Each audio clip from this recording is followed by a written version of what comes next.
What's up, guys? So my first PoE build guide is finally done. I've been working on this build for about two and a half weeks, staying up into the wee hours of the night, 3, 4, sometimes 5 in the morning, working on this build. So really excited to share it with you guys. What made me want to make this build in the first place was just, and go down this rabbit hole, was just the crazy amount of damage I was doing on just a very, very small budget. Like I'm talking 5 chaos rares type budget, so very small budget. And, some of you guys that have been around my channel a while know that I used to make Diablo 4 build guides, and I really wanted to get into making Path of Exile build guides, but there's a pretty big knowledge gap that you need to know about Path of Exile to make a functioning build, and especially one that's good enough and can, functioning enough that other players can use it as well. So, but I feel like we did a pretty good job here. It's taken me about 3 leagues to really feel comfortable enough and know enough about the game in order to put together something that's coherent and, most importantly, good, right? So I put a lot of work into this guide, so I really hope you guys enjoy it. So let's jump into it.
The build we're going to be doing is pure physical minions. It's going to start off as a Goldemancer for the low to the mid budget, and then transition into more of a Zoomancer in the high and ultra high versions of the build.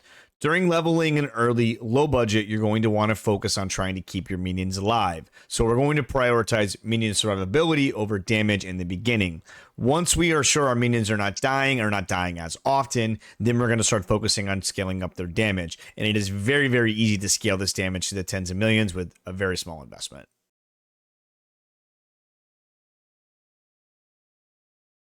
So let's go over the pros and cons of this build. The pros are it's very high DPS for very little investment.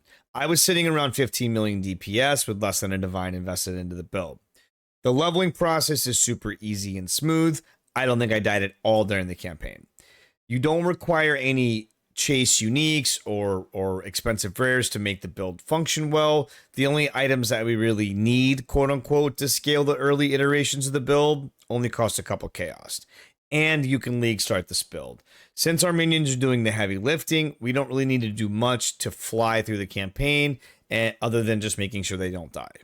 All right, so the cons of this build is that it's a minion playstyle, so if you don't like minions, you probably aren't going to like this build. We're pretty squishy until we get some defensive layers set up, so you got to try to stay back and let your minions do the heavy lifting. Once we do get some defensive layers set up, we are pretty tanky, but you still don't want to face tank stuff. Visual clarity is always hard on a minion build, and that's no exception here, so sometimes you're just going to die in something because you just didn't see you were standing in it. It happens, kind of the crux of playing a minion build. And we are socket starved and passive tree starved until we get to the higher end budget versions, where we're going to be taking some jewels to alleviate some points.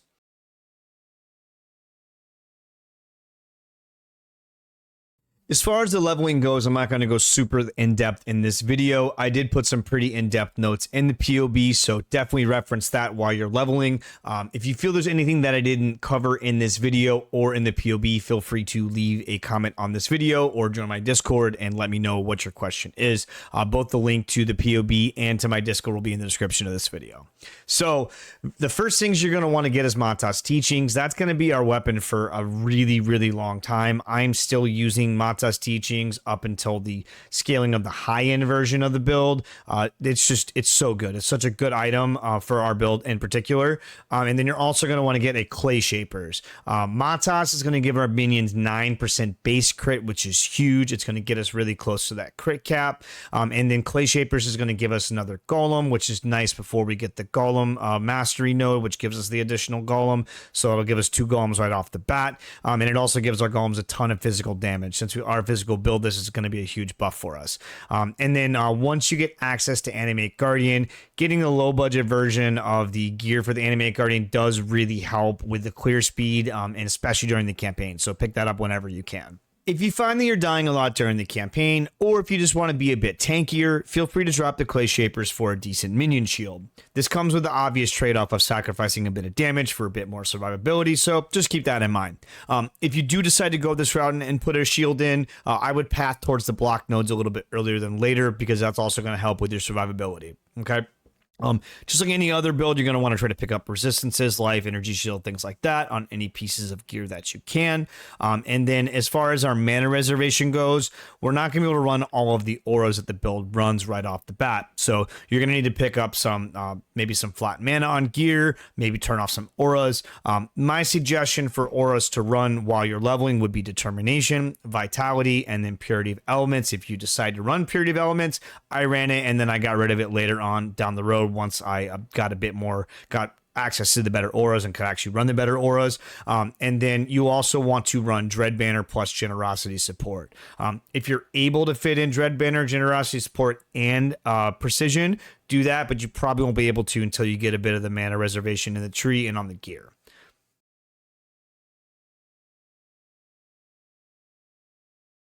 By this point, we should be done with the campaign and working on white maps and Atlas completion. The first big purchase that you're going to want to go for is going to be Sakawal's Blood Raiment. The 20% mana efficiency is mandatory in our build, and it allows us to run all of the auras that we run. Once you get Sakawals, you are going to want to get Aspect of the Avian somewhere on one of your pieces of gear. It is a beast craft, and you can buy the beast for like 10 to 20C. It's Sakawal, the first of the sky. Alternatively, you could buy a piece of gear with this already on there, but it is going to be pretty expensive, so I wouldn't go this route unless you're just swimming in currency. You can pick up the beast for like 10 to 20C and just craft it yourself, okay? The next thing that you're going to want to do is replace Clay Shaper if you haven't already done that. By the end of yellow and red maps, if you are end of yellow beginning into red maps, if you don't have an actual shield, you're going to start dying a lot. So definitely want to replace the Clay Shapers as soon as you can. I would suggest getting a Surrender Shield. If you don't know what that shield is, I made a video about it in my previous video. It's a really, really good shield. Or you could use a decent minion shield if you want to go that route. And another option after getting Sakawals, if you still do not have enough mana reservation efficiency to run all the auras that we run, you can go with Arrogance support and Petrified Blood. If you are going to go this route, so what I would do is I would put Arrogance support wherever you have Aspect of the Avian. Aspect of the Avian doesn't reserve very much mana, and therefore it won't reserve very much life. And then I would put Vitality. I would link Vitality to Arrogance and then put it in the piece of gear that has the Aspect of the Avian, and just use those two for Arrogance support. If you do decide to do that, you are going to want to get the life reservation efficiency node, the mastery to reserve less life, and then you're probably going to want to use Petrified Blood just to make sure that you're not just getting one-shotted, right? That's going to help with the survivability.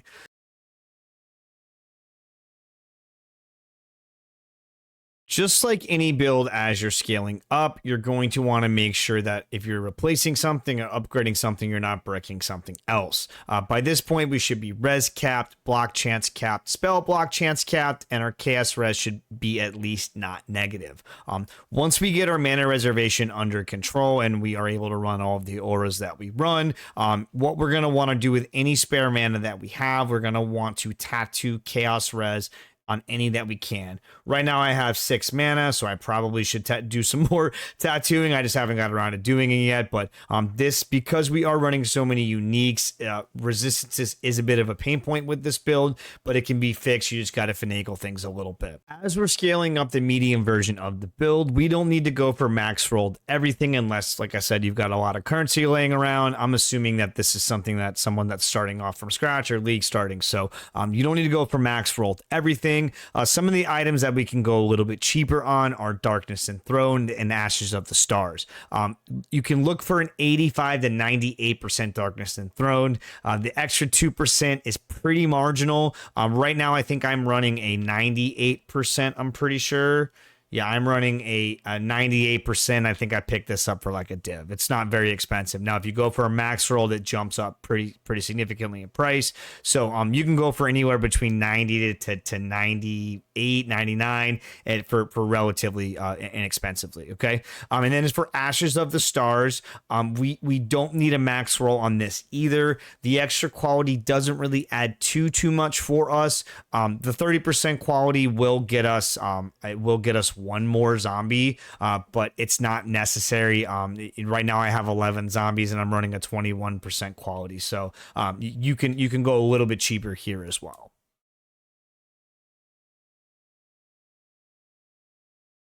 Our next priority is going to be getting to 4 Spectres. In order to do this, we need to get our Race Spectre gem to level 25. There's 2 ways to do this. Both ways require us to have a level 21 Race Spectre gem. The first option is the low budget option, which we can go for a +1 minion helm. We can get the +1 from Montage, or +2 if you bought a +2 Montage, and then we grab a pair of gloves with +2 to socketed minion gems. And then we would obviously put the Spectres in those gloves. The medium and high budget versions of the build, we can opt for a +2 minion helm, Ashes of the Stars, and either a +1 minion skill gem wand or Montage to get us to level 25.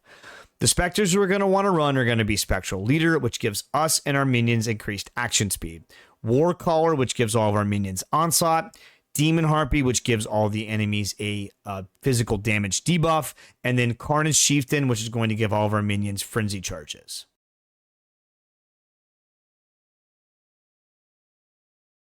The passive tree I feel like is pretty self-explanatory, but there are a couple key nodes that I'll hit on just in case they aren't 100% intuitive on why we pick them. So Eldritch Battery is pretty self-explanatory. We reserve all of our mana, so we need a way to continue to cast spells when all of our mana is gone. This is that way. Okay, Mind Over Matter couples really well with Eldritch Battery. Since we are going to be stacking Energy Shield, this is just going to give us more effective HP. Okay, Divine Shield, this is just going to give us another way to recharge our energy shield or regenerate our energy shield. We are an armor build, so this is going to help with that. And lastly, Ghost Reaver, this is also going to allow us to leech our energy shield instead of our life. Now, you're probably asking why Ghost Reaver over Zealot's Oath. The reason being is Zealot's Oath, I found with testing, is just too slow to recharge your energy shield, whereas Ghost Reaver is basically instant. You can go Zealot's Oath if you want to. I just prefer Ghost Reaver. If you do Ghost Reaver, though, you are going to want to do the 10% life leech as instant.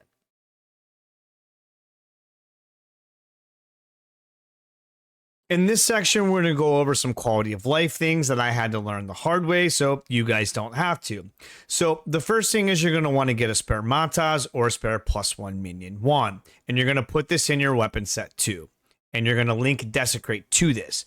The reason for this is that if any of our minions die, it's a huge pain in the ass to resummon them because our entire bar is filled with auras and our Desecrate is linked to our Arcanist brand setup. Putting this in weapon set 2 allows you to swap it over and resummon whatever minions that died. And the reason why we want it to be a +1 minion wand or a Montage is because if we swap to a weapon that doesn't have a +1, we drop below the level 25 and we lose a Spectre. And sometimes they just poof and they're gone forever. And you got to get another one from somebody else. And it's a pain. So let's get the +1, it makes it easy. Since GGG removed the ability to bind guard skills to left mouse click, we're going to want to use the numlock trick for Molten Shell and for Convocation. If you're unsure on how to do this, I'll link a card to the previous video on where I went over this so you guys can check it out. I went ahead and turned my camera off for this part because my head blocks the exact part of the POB that I want to show you guys. So I just went ahead and turned my camera off. So, POB does not save custom modifiers across item sets and across different builds, right? So what I've done to make this a little bit easier for you guys is I've put all of the custom modifiers here, all of our Spectre buffs, all of our buffs from our Animate Guardian, and then what you're going to do once you start to upgrade things, right? So for example, let's say you replace the Dying Breath and you finally get your Kingmaker. So you'll minus out this 18% that you get from the Dying Breath and change this to 50. And then what you'll do is you'll just remove the space here from the high budget from the Kingmaker, and that'll add all of those buffs in there.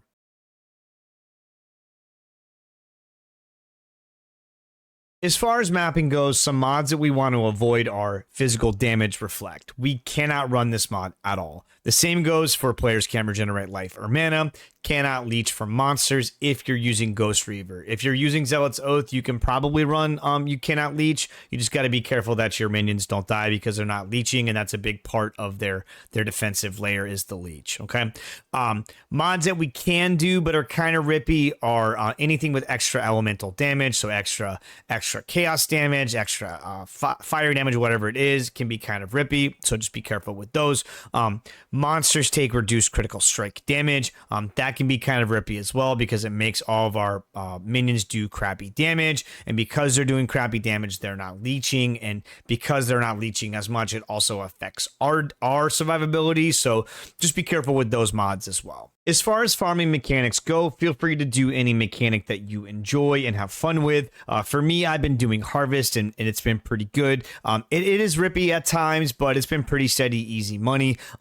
There have been a couple mechanics that I have messed with that our build does not perform very well with. One of those is Harby. Harbinger, the reason why we don't do well against that is because the Harby is invulnerable, and it's doing constant damage to our minions, and they can't leech, and they're also taking damage, so they will probably die unless you already have them giga tanky. So Harby I would not recommend. Expedition you can do. I just opt not to do Expedition because there is there's a node that you can get. Obviously, immune to physical damage added to the mobs we can't do, but there's also a mod which basically adds Calling Strike to the enemies, which can be really bad because if any of our minions get low on damage or excuse me on health, including our Animate Guardian, they're just going to be insta killed, and if we lose a juiced Animate Guardian, it's going to be pretty painful. So I've just decided to avoid Expedition altogether, but feel free to try it. If you do, make sure you're very, very careful on what nodes you're picking when you hit the explosion. And then Rituals. Rituals are tough because it's a closed-in space, and we're a minion build, so even though we are tankier than most minion builds, we are still, at the end of the day, a minion build, so you don't want to be up close and personal to the enemies, and that's basically what Ritual is. So I would avoid Ritual as well. Minion builds are also really good. Historically, have been really good in Sanctum. So if you enjoy Sanctum, you can definitely do Sanctum. I would, if you are going to do Sanctum, I would wait until you get the Hungry Loop set up, which is going to be the next build guide, the high budget build, which is going to add Flame Dash in. We're going to get a dash back into the build. So I feel like doing Sanctum without a dash is pretty rippy, but if you enjoy Sanctum, our build does really, really well in Sanctum as well. Well, that's the build. I know that we covered a lot of information in this video, so if you have any questions, feel free to ask in the comment section or hit me up in Discord. Like I stated at the beginning of the video, this is my first build guide, and I feel like I did a pretty good job, but if there's anything you think I missed, please let me know in the comment section. Just don't be a jerk, okay? Thank you guys so much for watching. If you enjoyed the video, please consider liking and subscribing. It does really help with the YouTube algorithm. I upload at least once a week with a big focus on Path of Exile, but I also upload game reviews, gaming news, and various gaming topics. All right, so until next time, guys, have a great day/night. See ya.